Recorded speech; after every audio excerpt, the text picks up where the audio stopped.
evening and welcome to this week's Sunday Night Live, the show where we talk about all things automotive. And always something funny happens. This is my check here. All right, so we talk about all things automotive, and I try to bring on those people that are experts in their area to share with us what they do. Because the more we all know and the more we all work together, the better we do as a business. So I am super excited this evening to have my friend John Frazier and his dealer partner Danny Pompa on the show. This show has been 3 months in the making because I knew we were going to have the show 3 months ago. You guys might not have known it, but I knew we were going to have it. And I'd like you guys to, some of you know, some of the guys out there know you, some don't. So please tell us a little bit about yourselves and then we're going to jump right in. So welcome, guys. Thank you. Thanks, Paul. Go ahead. Yep. So John Frazier, been in the business now 15, going on 16 years. I started as an advisor with Hyundai, and in probably 2010, 2011, took over as service and parts director at that Hyundai store. And a couple of years later, joined on with FCA in a Dodge dealership in Louisiana. And through the years, I've held a few titles as fixed ops and service director, and done everything from the service drive to the warranty office. And now I'm in Dallas, Georgia, service director here at Paulding Dodge. Awesome. I'm Danny Pompa, and I started in the business in December of '95. So that just revealed my age, I think, right? But yeah, I started selling cars in Tucson, Arizona, and sold cars for 2 years, moved up the ranks, and I worked in Nogales, Arizona, actually, for a friend of mine, a dealer, and was there for 8 years, and went to Phoenix and Kentucky, then here, and been in this group since December of 2016. And, you know, we've done great things to build a beautiful new facility, and became a partner in 17. So bought into the store. So there you go. But I've sat in all the chairs, sold cars, sales manager, GSM, GM, and, you know, to finally end up here in Dallas, Georgia. Well, that's a great story, man. That's an awesome story. Now, I've got a couple comments here. Mike Vogel says, happy Sunday, Paul Meyer and John Kiosk Frazier. Good to meet you, Danny. Justin Serlazan says, great to meet you guys, and good seeing you, Paul. And Derek Perez, good to meet you guys. All right, so now, services, it's easy and it's hard at the same time. There are a lot of hours, a lot of variables. You kind of have to juggle a bunch of balls in the air without letting any one or two drop. Sometimes 5 or 6 drop. But you still have to keep smiling. You still have to keep going because you still have 50 to 75 people coming in the door the next day, and you've got to pretend like none of that stuff happens. So start with, you know, the beginning, recognizing the need or the time to move on. So, you know, in service department, it's, as humans, we're just creatures of habit. And like you said, there's a lot of things that have to be juggled. And I think in my role as a service director and, you know, seeing that need on the service drive to make those changes, you know, when I walk into a new store, you know, you always hear, the first thing I hear is, we've always done it this way. And I mean, every dealer I've been to says it. And I think those dealers that still have that mentality, you know, 5-10 years from now, they're not going to be around if they keep that mentality. And that's true. Because this is an ever-changing industry, the customers are more demanding now than they've ever been. Life is busy, and we need to make or create a seamless experience for those customers. So that's the way we've always done it. Is just not going to work in our business these days. And so when that mindset is at the forefront on the service drive, you just have to cut it out. You have to completely shift gears and go the other direction. Otherwise, you're going to fail.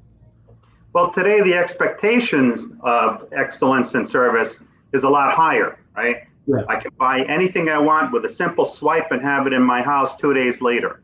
I expect easy, I expect convenience, and that's not always the case. on our walk this morning, my friends were saying they had a dealer experience.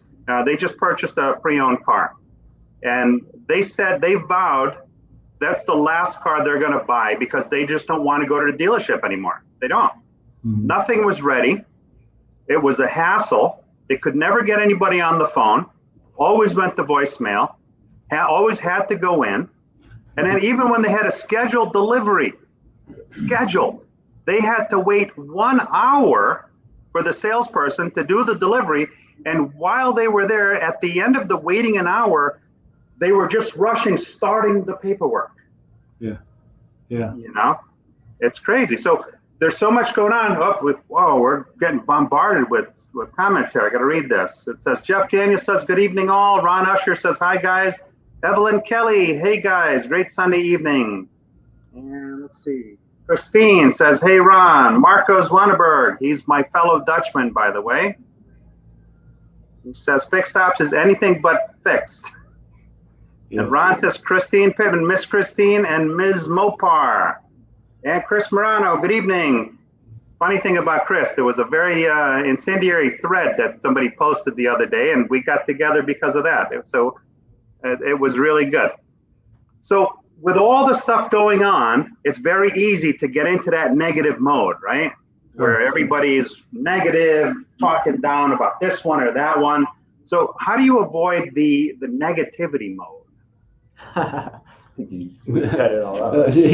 So I think that was one of our biggest problem here is, it was completely negative all the way from the back to the front.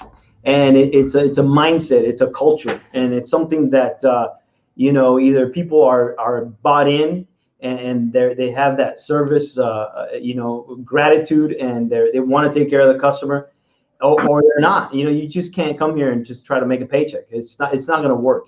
You've got to be in here. This is a marathon. It's not a sprint. And, there was a lot of casualties of war. And it's just, you got to do it. You got to cut that cancer and move forward. And it's painful. I mean, it's been 3 months of pain, but immediately we saw an impact.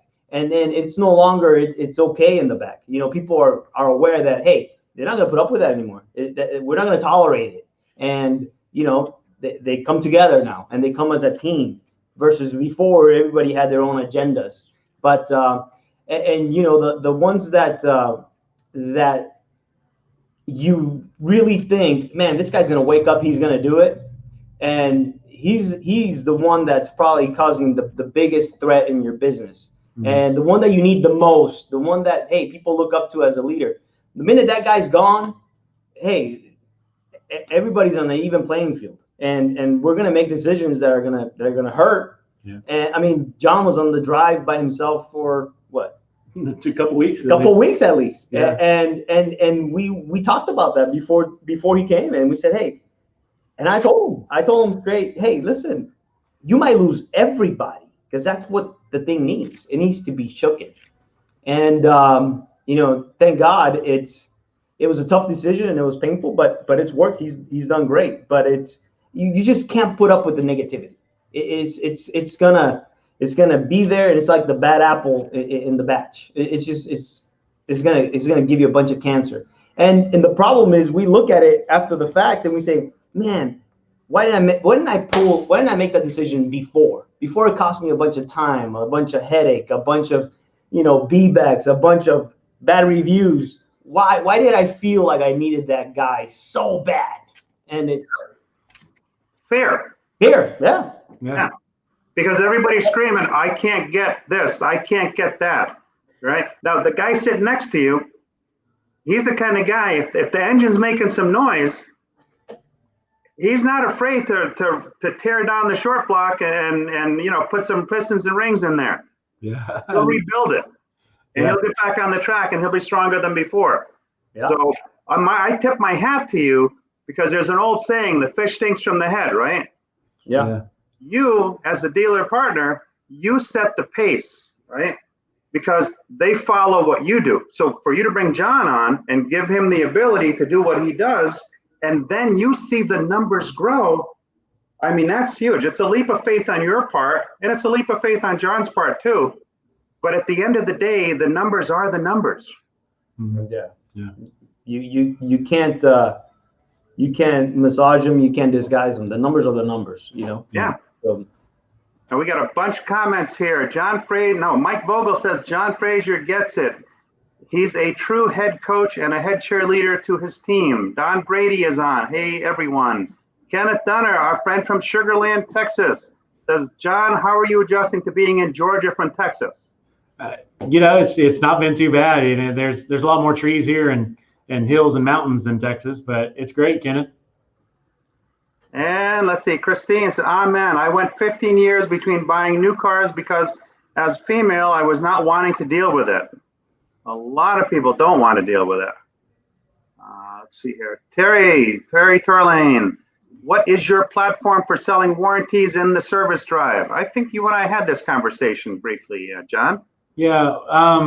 We use, with the advisors being equipped with Y-Advisor, which is FCA's tablet software. We just sell the Mopar plans right off the drive. They have an array of prepaid maintenance plans, mechanical warranties, alternate transportation, dent and ding, all sorts of things they can sell. Is that right on the tablet itself or through the PC? Either or. They can do it from the tablet or on the PC. Awesome. Marco Zwanenberg, got that right, my Dutch brother. David Allen Wood, Casualties of War, aka Culture Adjustments. Michael Larkin, hi all, Michael Larkin from West Hartford with you. Teamwork makes the dream work. And we have Ed Roberts. Ed, when things get safe, John and I are going to come down and dine at your restaurant. Culture creates the results, both good and bad. Jeff Daniel said it always starts at the top. Culture runs downhill like that other nastier substance. Listen and lead. Yeah, that's what I said. Oh, and Lou Ramirez, the coffee guy. No room for negativity. Chris Morano, Jeff Daniels, thumbs up. David Allen Wood, Jeff Daniels hits it on the target. And John should shave his beard on LinkedIn Live. Man. I don't think he's going to shave his beard on LinkedIn Live. No. Terry says, hey, all, good show. Derek Perez, customers are expecting a lot more. What are you guys doing different to meet the high expectations of today's customer? I always find it funny when I come into a new store and obviously my processes and the way that I do things, the way I handle the customer on the drive is night and day to what I'm walking into. And so as one advisor told me when I got here, I completely flipped the service department upside down, but really I laid out a process and expectation to just really go back to the basics of writing service, like greet the customer when they drive up. Don't make them to get out of your car and come see you at your desk. Communicate with your customer a couple of times a day. Stay in touch with it. There's nothing magical about it. All that we do here, and we have a couple pieces of software that help us. A texting tool, digital MPI. It's all the basics. It's really just going back to the basics of what taking care of a customer is. There's nothing special about it. It's basics. You set the process. You're not afraid of it because you're the first guy out there doing it. They see you doing it. And most importantly, you keep them accountable, right? Exactly. I don't think you're I'm sorry, go ahead. No, I was going to say, John, I don't think John's the kind of guy that'll browbeat.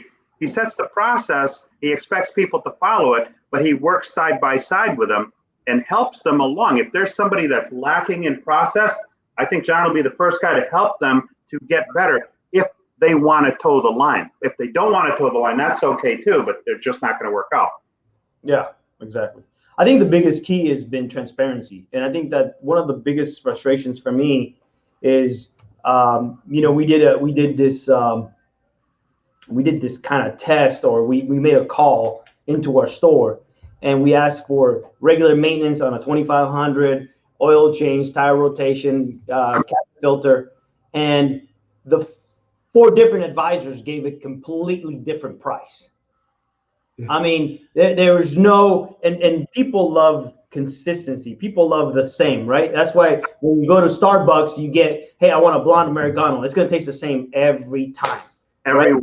Yeah. Everywhere, wherever you go. So one of the things here is, that transparency where, hey, this is the price, whether you get advisor A, B, or C, or D, that's the price. And that's what's key, because people want to get in, they want to get out, and they want to go, right? Mm-hmm. There's no, here it is, here's the menu, here's the price. No matter if you're calling at 7 in the morning and talking to Billy, or you're talking to John, or you're talking to Joe, or whoever you're talking to. And that's the thing that's made a difference now. And people are bought in, You know what's funny is that everybody thinks that everything's all about price, right? They're always afraid of the price. People care more about the quality of the service than they do the price. If you're transparent with them and you give them, hey, how much is this? It's this much. They could deal with that, and they appreciate it. Nobody wants to have to go fishing for information. Or the stuttering starts. Hold on, let me call what? And it just, there's no credibility. Yeah. You're not a professional, Yeah, no. If you hiccup for 1 second, you're done. It's done. You don't get a second chance.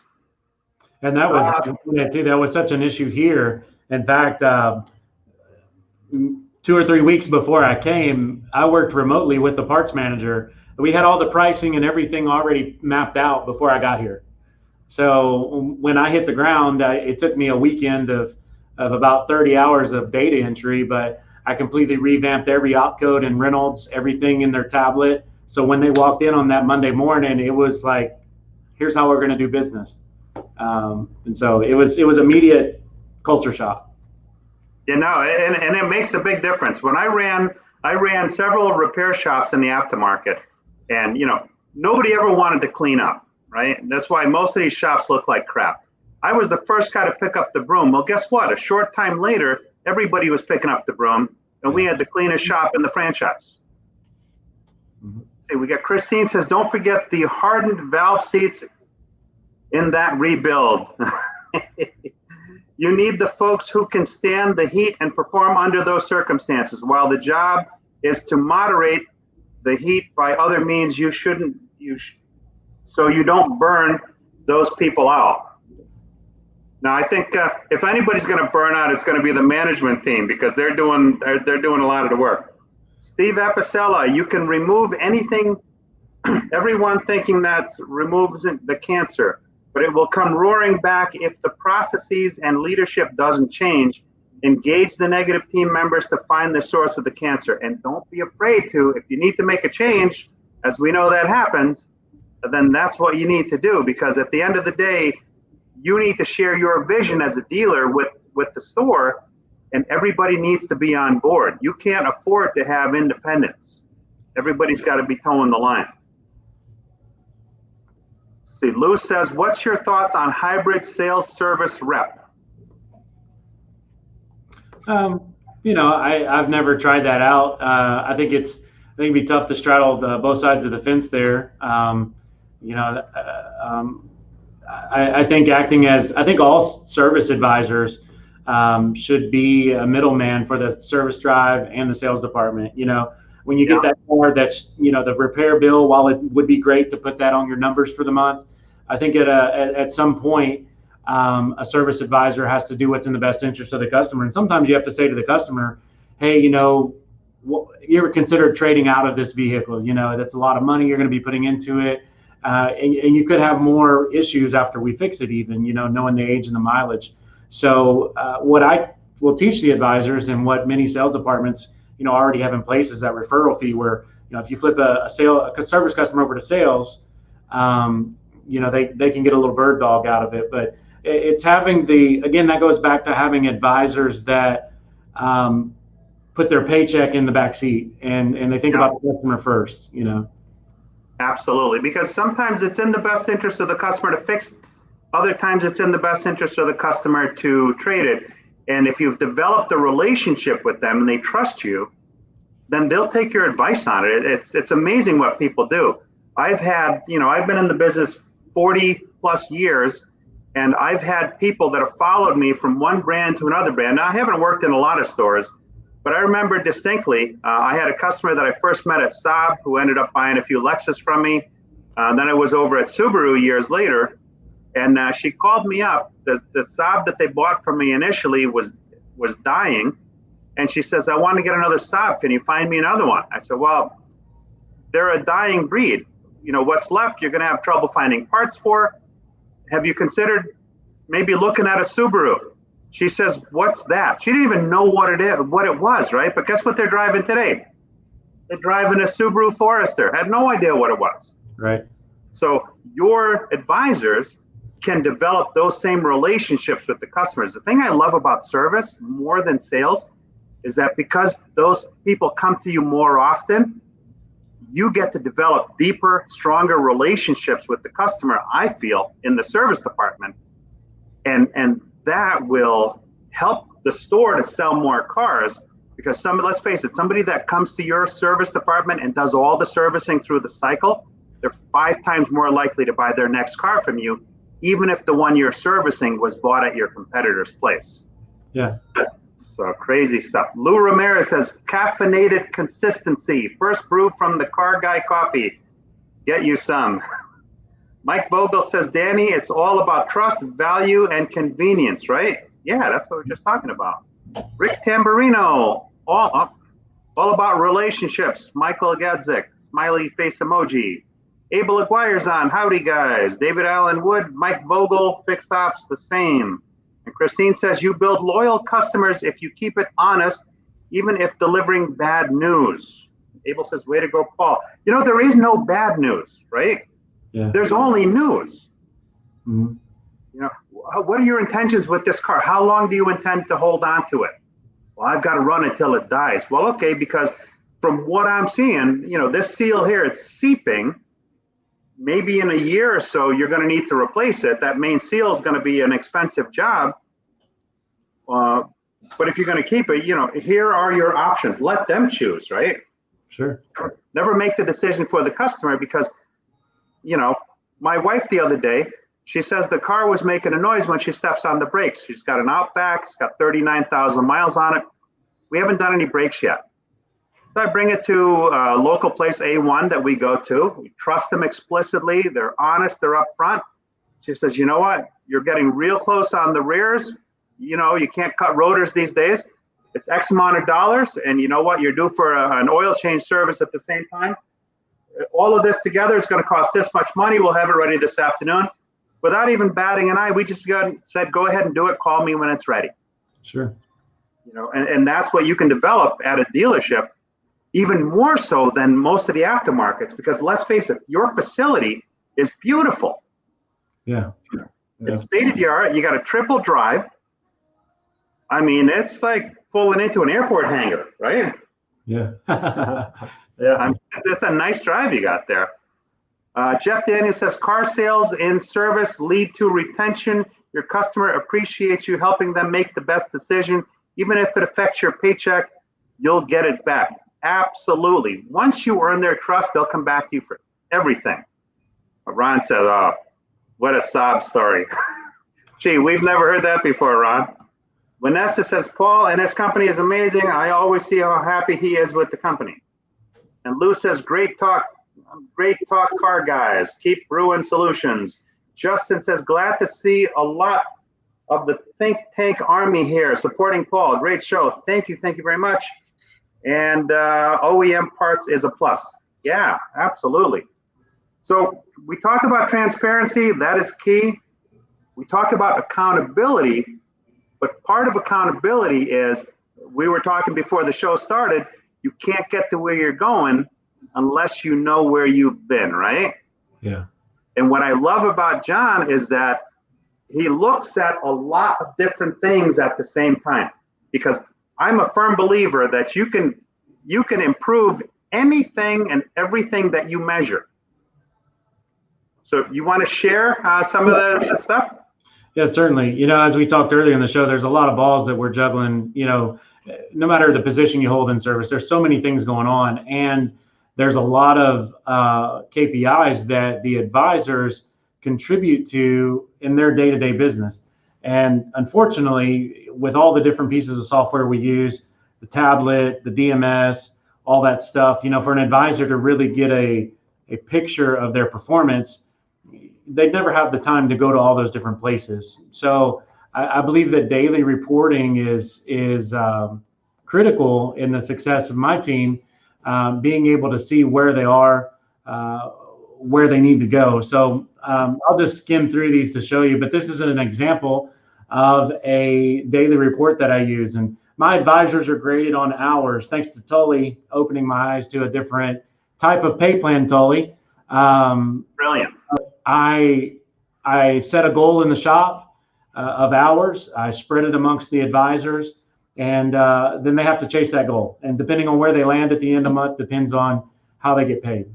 And a couple other spiffs and bonuses in there, but essentially I have 80 metrics here, 80 KPIs, I guess, that I look at every single day and I send out to the advisors. And these are a couple of, I took their names out for privacy, but just to show you kind of how they perform, I show them the current hours that they are tracking and they've sold, and, the possible hours that they have hanging out there if they would do A, B, and C.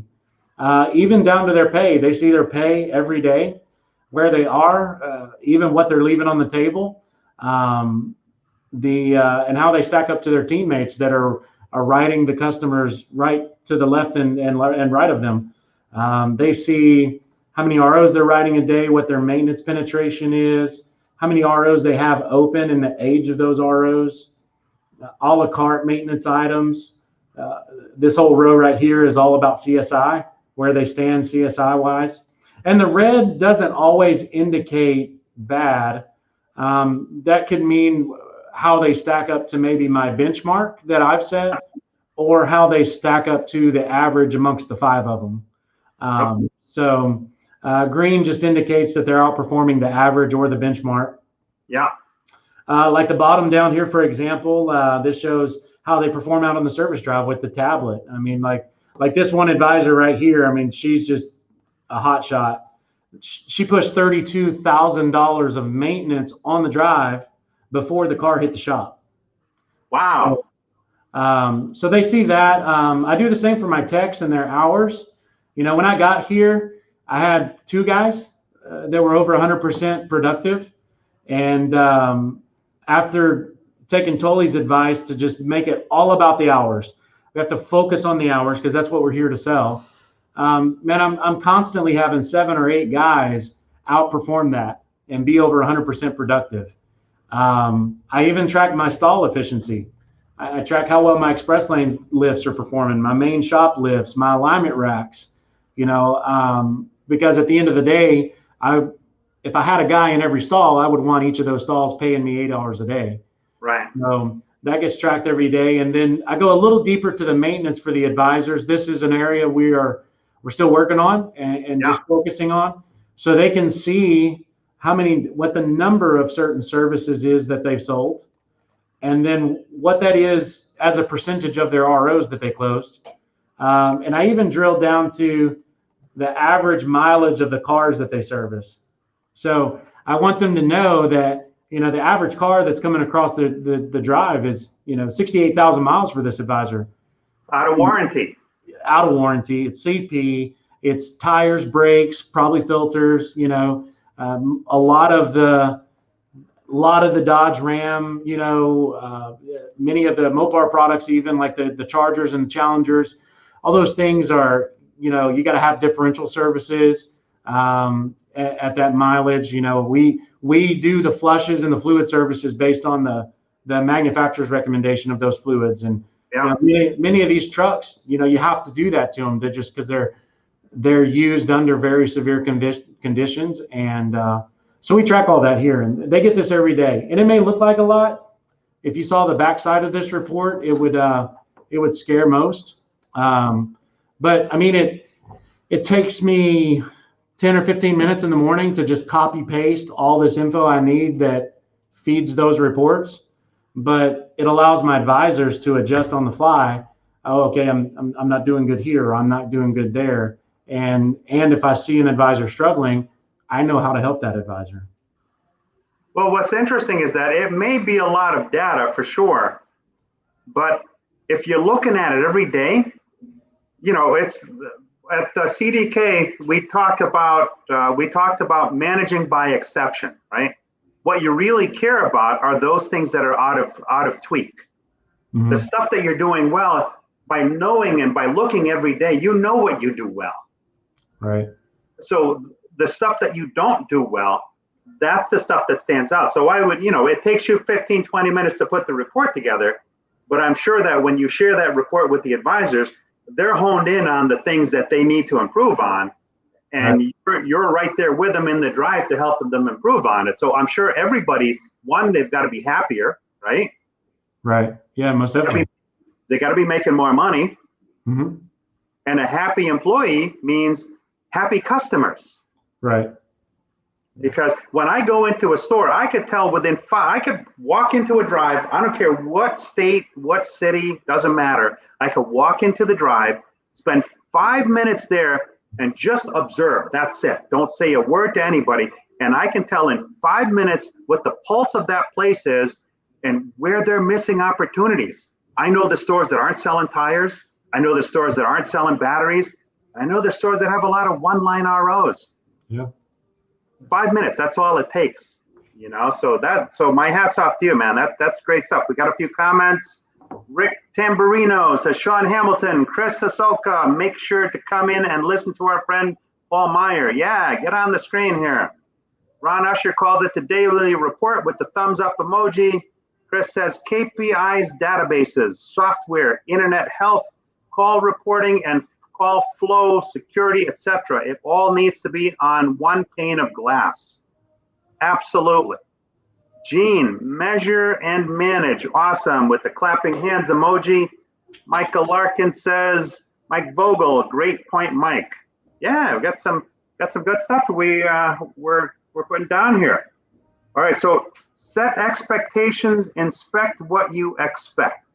That's the term we always hear. I put that on there for us to talk about because, any of the manager meetings I've been to, any of the motivational things you go to as at a convention or something, you always hear some guy stand up and say, inspect what you expect. And that's great and that's fine. But my response to that is, does your team expect you to inspect what you expect? And, right. And that's the expectation you have to set. When I first unleashed that report, I could see the two advisors, or I could see any advisor looking at that report. I could see them scrolling down the screen and their eyes would just get bigger the further down the report they got. And I think a couple of them probably panicked a little bit because now I was, I had the magnifying glass over them. And it's, I tell my team all the time, this report it's not to point out where you're failing. It's to highlight the opportunities you have. Yeah. It's not a problem. It's an opportunity. Yeah. And if we don't look at it and we don't address it daily, then that turns into the advisor or the technician that's getting written up because he's not performing very well. Well, you can't tell him 3 months or 4 months later he's not performing well if you haven't coached him along the way. And absolutely. So, that I think that inspect what you expect has probably been overstated in our industry. And you need to do it, but does your team expect you to inspect those things? Well, that's when I posted this, I said, everybody says they want to improve things, and then they show up and they just sit back and they wait for it to improve. Yeah. I think that's been the biggest key is to the turnaround here is, and it's no different in the front, is that he actually went out there and did it. Yeah. And sold, and his numbers were off the roof, and people are bought in because you're no longer just saying, hey, this is what you got to do, this is what you got to do, but you know what, I'm gonna roll my sleeves and I'm gonna go out there and do it for you, Yeah. So, and I'm gonna show you, because there was a point there where he had no choice. I mean, he was the only one. But people get it, people get it because not only are you telling them this can be done, and the bar was just so low before, yeah, that people already bought it. Hey, this is all we can sell this maintenance for, and that was all they were asking for, But then the bar had to be raised, and someone came and said, hey, listen, this is how you do it, All right, you don't want you're afraid or you don't want to do this. Here, I'm gonna go show you and go out there on the drive, do the meet and greet, introducing to the customer. Do the actual walk around, sell off the menu, and people want that. People want efficiency. People want to be able to get in here, what it is, how much is it going to be, and let's go. Yeah.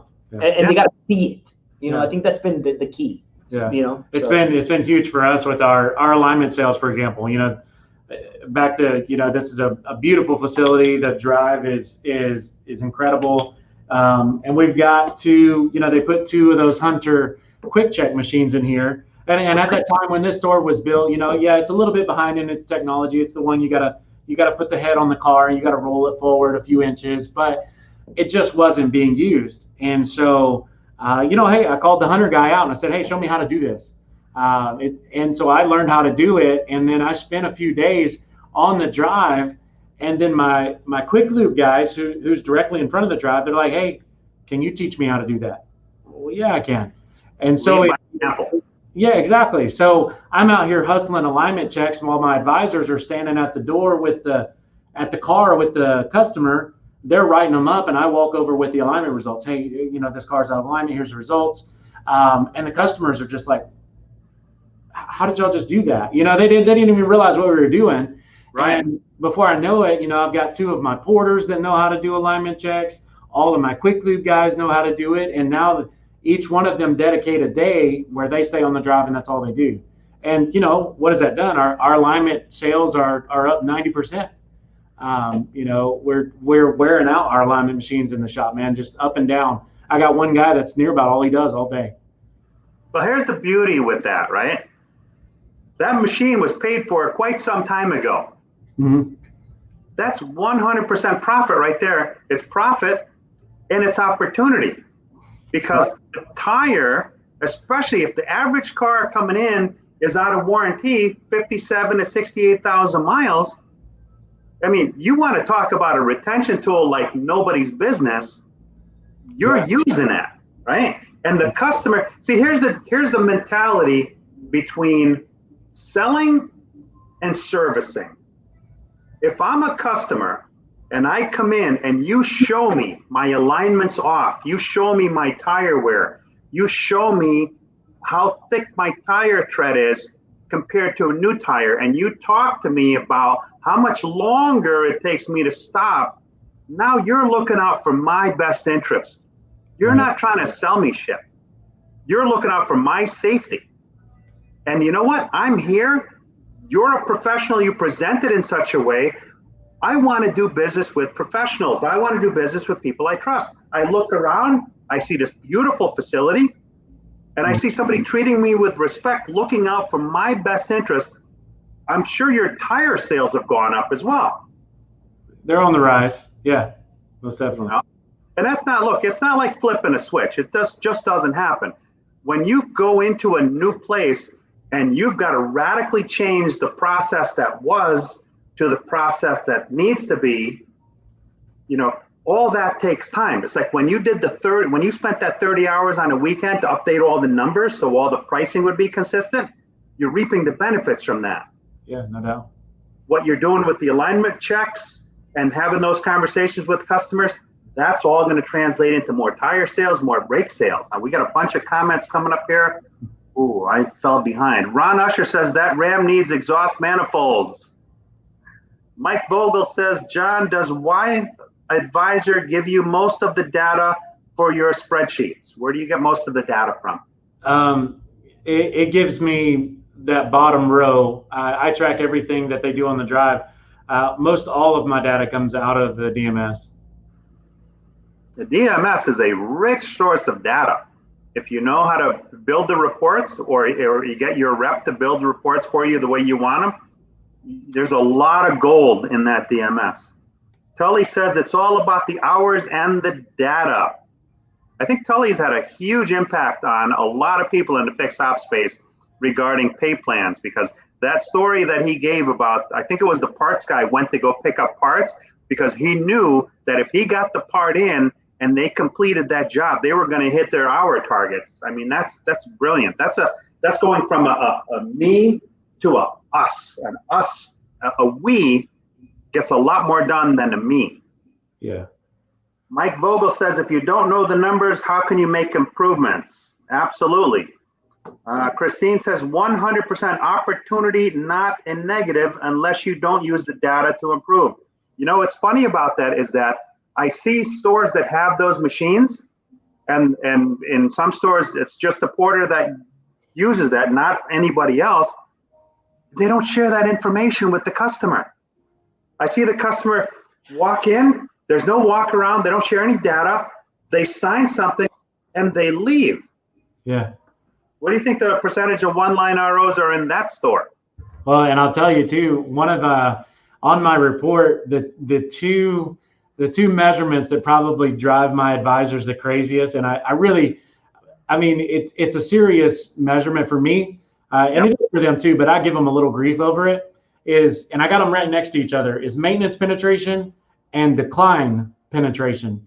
Meaning, so if their maintenance penetration is 60%, yeah, it's great, then I expect the decline percent to be 40. And so if the percentage of the two don't equal or exceed 100%, I have to assume that either you suck or you can't follow process by putting the decline line on the RO, it's got to be one of those two things. And the flip side, if they've got 20% maintenance penetration and 80% decline, then maybe they're struggling. They're having problems actually making that sell or closing the customer. Yeah. They take the first no too often or what have you. I never take the first no. And that's another thing too. When we have that stuff walk out the door, is making sure that you note that, because not only is it important for me to know how the advisor's doing with their maintenance penetration and decline, but if that decline opcode's on the ticket, I'm now going to market to that customer. Right. And I'm going to try to get them back in, to get that service done. Now, question for you. It sounds like you have a very busy place. Percentage of walk around.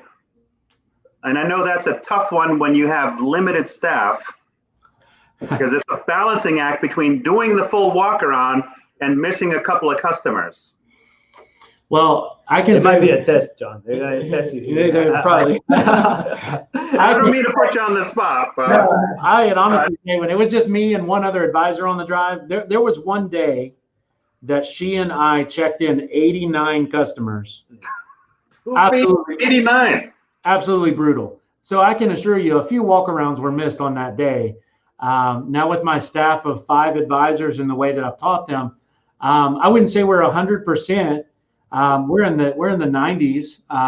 That's a measurement. I haven't put on that's version 2 of my report, but yep. It's important for us that they do that, because there's part of the advisor walk around is noting damage. So they do the damage inspection, but they're also measuring tread depths, because that's a requirement on advisor. They're actuating the wipers. One really cool feature of advisor that they just came out with is now the advisor can press a button and actuate all the lights on the car, exterior lights. Wow. And, so now they can check for bulbs and things like that. So these guys that I have here, man, they're pretty solid on it. And they advise the customer up front, hey, we're about to do a walk around. We're going to spend a little time making sure your car leaves the same way it came from a condition standpoint, or cleaner. And we're going to look at your tires and talk about your alignment. So, hey, Danny, have you seen a reduction in policy by doing more of this? It's kind of a sore subject for the first month. Yeah.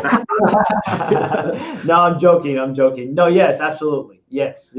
Because some dealers spend a lot of money on policy every month when that could all be avoided. That's absurd. Our policy is nothing crazy. I think there was a lot of cleaning up that needed to be done the first month. John got a free pass, but we're past that. It's been great. Yeah, policy's right in line. I love that thing with the lights, right? You don't make any money with lights, really. I mean, lights probably cost you money. Yeah. But here's where lights, it costs you. How do I say this? When people ask Brian Benstock, what does it cost for the drop off and pickup? He said $60, and people were like, "Holy shit, I'm not spending that." Mm-hmm. But the same part of that equation was he doubled the ROs. He doubled them. So did it really cost him 60? No, it didn't. So now when you're checking bulbs, it might cost you money to replace that bulb. But guess what? That bulb or that wiper that other people don't check, when they leave the shop and it starts to rain and they realize that the wipers aren't working properly, they're not thinking, oh shit, I forgot to tell them when I went in, because I know for 6 months now I've needed wipers, but I'm not the service guy, I'm just the customer, right? But by checking all that stuff, now you don't have somebody saying, oh, I was just in there, why didn't they check the lights for me? Why didn't they check the wipers? So that's brilliant stuff. Now we're backed up on comments again. Mike Vogels, oh, we got that one already. Christine sitting up, we got that one. Ron Usher, our leader gets respect by his example of leadership. You show him. Don't tell me what you're going to do. Show me what you're going to do. And if you show me that, holy shit, he really can do that. Well, if he could do it, I could do it. And that's how those other people came to you and said, hey, can you show me how to use that alignment machine? Yeah. Jeff Daniel, we sell hours and install parts. The tracking data shows deficiencies that need to be addressed with coaching. Focus on their strengths, not their weaknesses. Or, I mean, you have to, in my opinion, you have to focus on both, but you don't have to browbeat anybody. You know, the data is to make them better. It's not to make them feel like crap. It's to improve them, because guess what? If you improve them, they make more money, they're happier, and your customers are happier, and they bring you more people. Christine says education. Yes. Chris Sasolka says big dealerships want to be like small dealers, customer service wise, and small dealerships want to be like big dealerships with the volume they do. That's absolutely right.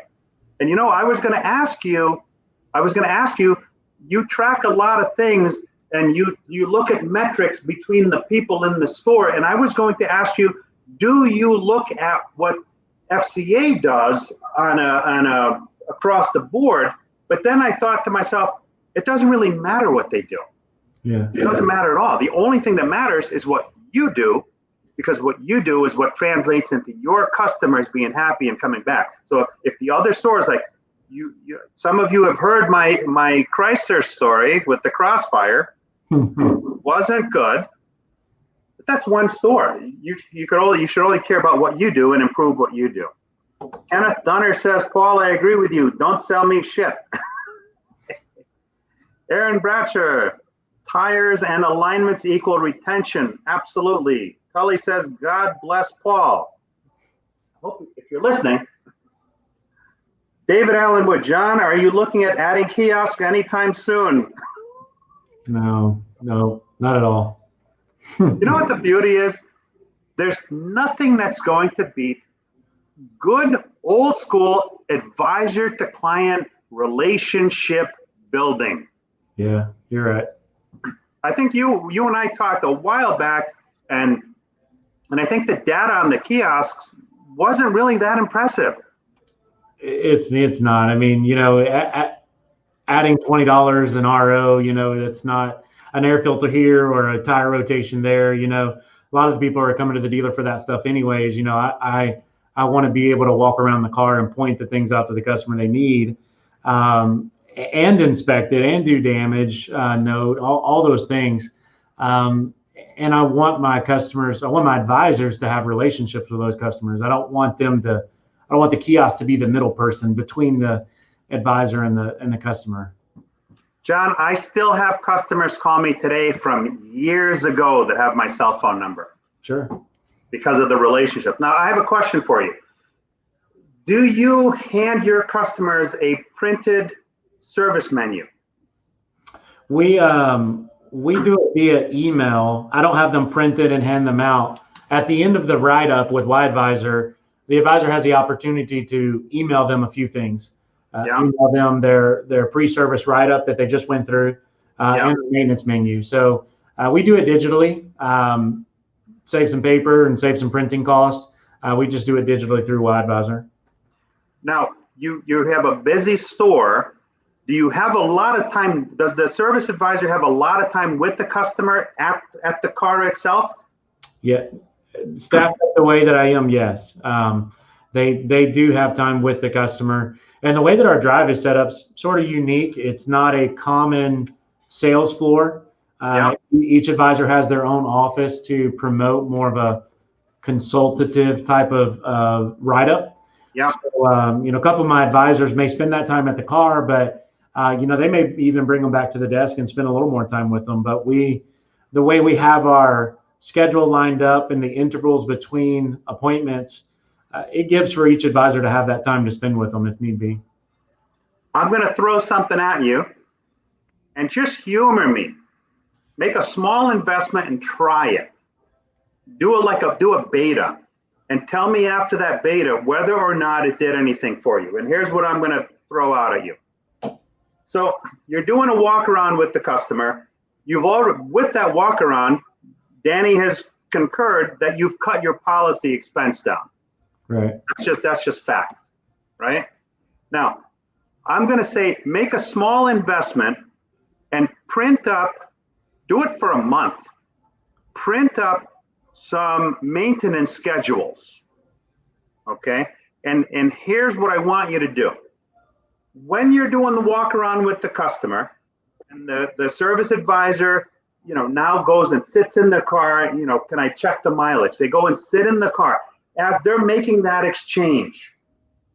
And that car is coming in with 66,000 miles on it. That customer might be coming in for an oil change, okay? I want you to have that service manual, the paper printed. I want you to have that folded open with the mileage interval that closest links to what that customer's car has on the odometer. I want you to circle that mileage, and I want your advisor to hand that paper to the customer so that the customer is now standing outside their car, which is the best selling tool, and they've got this piece of paper, they've got their menu, and while you're going in there, your car has 65,384 miles on it. Now they're looking at the circled 66,000 mile service that's due. That is the oil change, that is the tire rotation, the filter, maybe a cabin filter. They're not thinking that as a consumer when they're coming in. Sure. You're not trying to sell them something, but human nature is, if I'm looking at this thing that says, this is what my car's due for at 66,000 miles, customers are holding out there. The cars are on the road now, 11.2 years on average. It's a long time. If I'm going to keep my car for a while and I see that this is what I'm due for at 66,000 miles, I may think automatically, hey, you know what? I don't need just an oil change. I need more than an oil change. So now when the advisor and the customer have that conversation, I know the one advisor did 32 grand or 33 grand, but they're not all doing that. Sure. Try it for 1 month and see what the delta is. Yeah. Between what you spend. Just a thought. We're always trying stuff in our business. Yeah. Gene Girdley says, hilarious, David Allen Wood. Gene says, it's now how much you sell, it's how much you should be selling. Praying emojis. Gene Girdley says, well done. Aaron says, too fast on the mouse there. Checking the customer car for bulbs and wipers shows thorough checks. Absolutely. I can tell you I've pulled out of places where the wiper was literally hanging off the arm when I pulled out of there. Robert Sebastian, it's amazing how positively customers respond when we care enough to inspect all safety and maintenance items. No joke. Jeff Daniel says, if they're absolutely terrible at something and you coach them, they become not terrible. Coach the positives and make them stars. Yeah. Absolutely. David said, John hit it on the head, relationships. And Steve Apicella, does your dealership introduce the service drive to your dealership's unique ability to support the customer's ownership journey at the point of sale or soon thereafter digitally? It's where meaningful retention should begin. Our industry's retention rate is unacceptable. Sure. 30% across the board, 18% to selling dealers. So what is your process, or did I throw too many things out at the same time and you lost me on 3/4 of it? No, We have started that. There probably wasn't a focus when I first got here, but we have started implementing that in the front with a sales to service handoff where the salesman brings the customer back here, time to schedule first appointment. I personally prefer like a 30-day pit stop. I prefer to have a process where I get the customer back in 30 days because it gives me another opportunity to wow that customer before they come in for their first maintenance, but it's just an opportunity as well to reconnect, help them with their Bluetooth, their navigation, and we're going to do a multi-point. We're going to, they get to experience what to do long before they come in for their first service. Sell the green. Yeah, that's right. Right? Sell the green so that when it becomes orange and red, they have no problem. They're already well trained. Robert Sebastian, we still believe what's printed. Yeah, that's why I'm saying, humor me, man. Just try it for 1 month. Take some of the money you saved on policy and spend it on printing. Kenneth Dunner says, Paul, my 2000 Camry is 20 years old. Yeah, Kenneth is going to keep his car forever. And Robert Sasalka says, have you moved to next generation customer service where you use Google Assist to schedule appointments? And is your phone system integrated with your CRM system? So when a customer calls in, you have the information on the computer screen and the calls aren't getting routed improperly. You have anything like that yet or no? Yes, on the CRM and the phone calls, but the Google thing, we're not doing anything with that. Okay.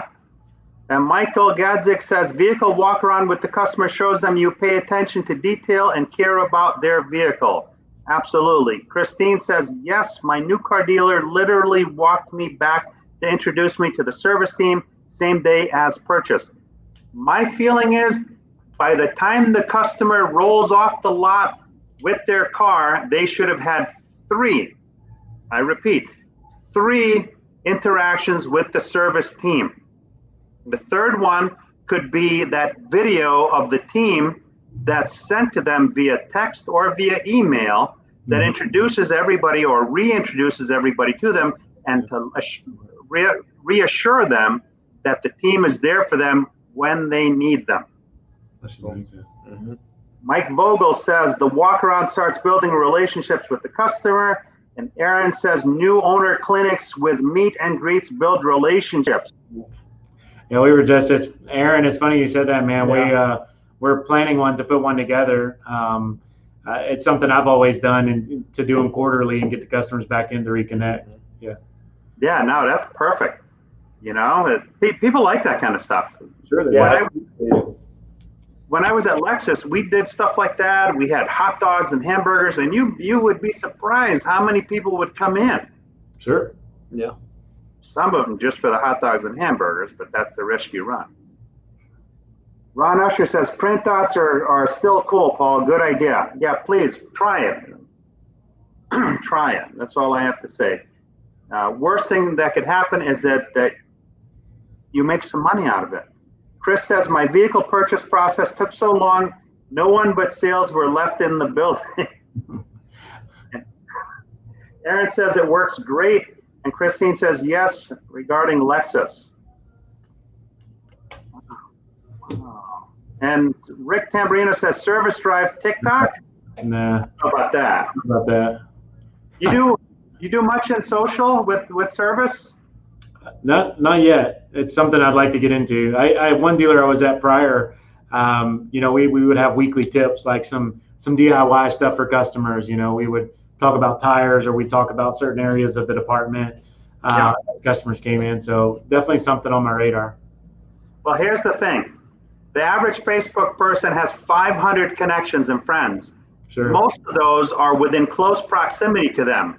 Birds of a feather flock together. So by encouraging things like check-ins, at some point in time, the service place where you take your car is going to piss you off. It's just a question of time. It's not a question of if, it's a question of time, at which point you start thinking about somebody else. If you now remember, wow, you know what? 5 of my friends checked into Paul Dane Chrysler Jeep Dodge Ram. 5 of them. My friends are pretty smart. Maybe I should check them out. Yeah, sure. Yeah. And you could create video content with your customers in the drive. Mm-hmm. And that content your customers can share on their Facebook, tagging the store. I mean, that's the ultimate third-party endorsement. So any more questions? Because believe it or not, we have come upon the hour. We didn't get a chance to cover everything that we wanted to cover, and that's always the risk we run. But hopefully this show brought a lot of value to some of you guys out there, ladies out there that work in service departments. If you saw value in tonight's show, please, by all means, share this in your automotive community.